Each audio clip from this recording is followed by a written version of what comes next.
Salut tout le monde, c'est Rito, on se retrouve pour la review du chapitre 248 de Jujutsu Kaisen. Il faut qu'on en parle, on a un chapitre encore une fois, masterclass, merci Gege. En tout cas n'hésitez pas à défoncer la barre de like et surtout à vous abonner. Si vous aimez Jujutsu Kaisen, on est bientôt 100 000 abonnés, donc si vous voulez me soutenir et soutenir la chaîne, et si vous êtes fan de JJK, ben franchement abonnez-vous parce que voilà, JJK c'est incroyable. En tout cas, on commence, c'est parti. Bon, déjà rappelez-vous, on avait fini sur Itadori qui allait achever Sukuna avec l'épée du bourreau, on avait eu un move très sympa et finalement ben, ça n'a absolument rien fait parce qu'il n'a pas réussi à le toucher. Voilà, l'épée du bourreau c'est même limite cassé. En fait en soi l'épée du bourreau n'a pas été très utile, Sukuna est encore trop au-dessus. Pour l'instant ben voilà, ils peuvent rien faire contre Sukuna actuellement. D'ailleurs on peut noter que Iguruma n'est plus là, enfin voilà, est-ce qu'il est bel et bien mort? J'ai l'impression, puisqu'on n'en parle plus et on ne voit plus, donc voilà, j'ai l'impression que ça y est, c'était vraiment la fin dans les derniers chapitres.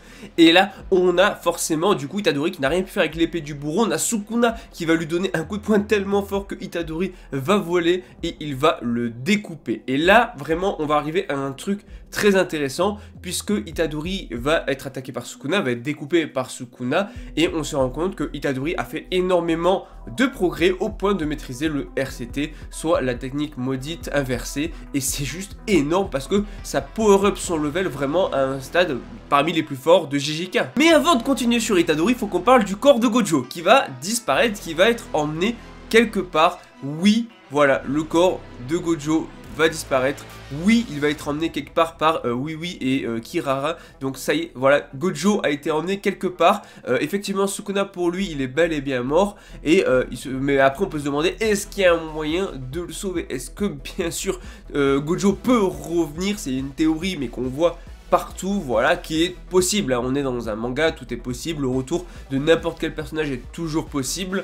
Maintenant, voilà, on verra si ça arrive ou pas, mais le corps a été emmené, est-ce qu'il va pouvoir être soigné, régénéré, ou je ne sais quoi, on verra, mais ce qui est sûr, c'est que Gojo, pour l'instant, en tout cas, est bien mort. Mais bon, la théorie du retour n'est pas à exclure, sinon, parlons d'Itadori, ce gars-là, vraiment, en un mois à peine, a réussi à maîtriser la technique inversée. C'est excellent, il peut se régénérer et a priori quand même à grande vitesse. Finalement, on a même une page qui est vraiment très stylée où Itadori va se régénérer, va utiliser la technique maudite inversée et je trouve ça très intéressant puisqu'on voit les progrès qu'il a fait. Et là où c'est ouf, c'est que même Sukuna reconnaît que la volonté de Itadori, elle est littéralement incassable. Tu ne peux rien y faire. Itadori, tu as beau le détruire mentalement, tu as beau détruire son âme, il revient toujours et toujours plus fort. Pourquoi ? Parce qu'il suit son idéal. Et en fait, justement, on va avoir une grosse réflexion de Sukuna par rapport à l'idéal. Et justement, on va également revoir Jogo et la conversation qu'il avait eue avec Sukuna.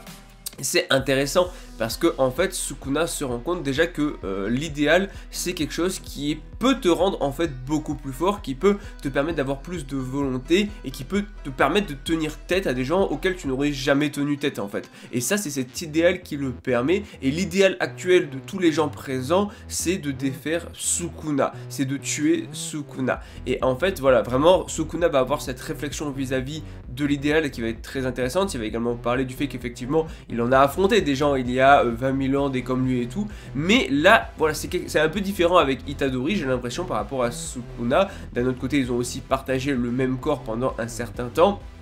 Et je trouve ça cool pour le développement de Sukuna d'avoir toute cette réflexion et que Sukuna soit pas vide, que ce soit pas un personnage qui finalement va combattre mais ne va jamais penser, ne va pas avoir de réflexion un peu plus philosophique entre guillemets, parce que là on peut appeler ça un petit peu une sorte de pensée philosophique sur l'idéal et sur qu'est-ce que ça représente, qu'est-ce que ça apporte dans la vie en général et même au niveau des combats, en l'occurrence dans JJK. Et ça j'ai trouvé ça vraiment sympa, d'autant plus que c'est quelque chose qui va irriter, qui va embêter un petit peu Sukuna.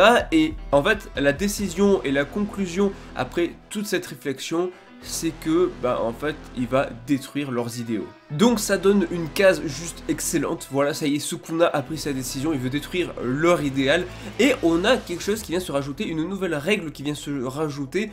En fait, une règle qui fait que Sukuna va pouvoir déclencher quand il veut l'assimilation entre Tengen et la population japonaise. Donc finalement, en fait, Kenjaku lui a donné les droits parce que, oui, Kenjaku a permis à Sukuna d'obtenir ça. En tout cas, a permis à Megumi de pouvoir utiliser l'assimilation, ce qui fait que comme c'est Sukuna qui est dans le corps de Megumi, c'est Sukuna qui peut l'utiliser. C'est une règle en fait qu'a lancé Kenjaku pour en cas de, voilà, de plan de secours finalement, hein, au cas où s'il arrivait quelque chose, puisque oui, l'embuscade de Yuta a bien marché et Kenjaku est mort. Enfin, j'espère pas. En vrai, je vous avoue, si Kenjaku est bel et bien mort et qu'on ne le revoit pas, qu'il n'y a pas un Mastermind derrière, je suis hyper déçu. Vraiment, Kenjaku aurait été une grosse déception. Pour moi, c'était le boss de fin, c'était vraiment l'antagoniste final, presque au-delà d'un Sukuna.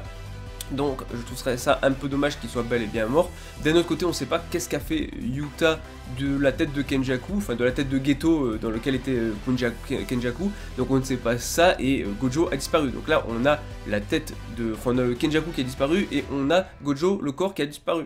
Voilà, je vous laisse deviner ce qui peut arriver, ce que tout le monde attend et ce que tout le monde trouverait dingue, c'est forcément Gojo possédé par Kenjaku. Oui, ce serait littéralement une masterclass, mais s'il n'arrive pas à vaincre Sukuna, sachant que probablement il serait plus fort que Sukuna, je sais pas comment il ferait, donc en fait ça n'arrivera peut-être jamais. En tout cas j'aime bien comment ça s'est fait, parce que ça a matérialisé une sorte de boule qu'a mangé Sukuna pour pouvoir justement récupérer le plan d'activation, enfin pour en tout cas permettre l'assimilation pour qu'il puisse le faire lui-même. En tout cas voilà, Sukuna il le dit, il va tuer tout le monde, il va tuer ensuite tous les participants du coup au jeu et il va lancer cette assimilation avec du coup Tengen et la population. Donc en gros, voilà, il n'y a qu'un seul objectif maintenant, c'est arrêter Sukuna avant que tout ça ait lieu. Et là, on a l'arrivée de Yuta. Oui, ça fait plaisir de fou. Yuta qui est là, on ne sait pas trop ce qu'il a fait comme j'ai dit de Kenjaku, mais Yuta ici qui échange un petit coup avec, avec Sukuna, d'ailleurs très très cool.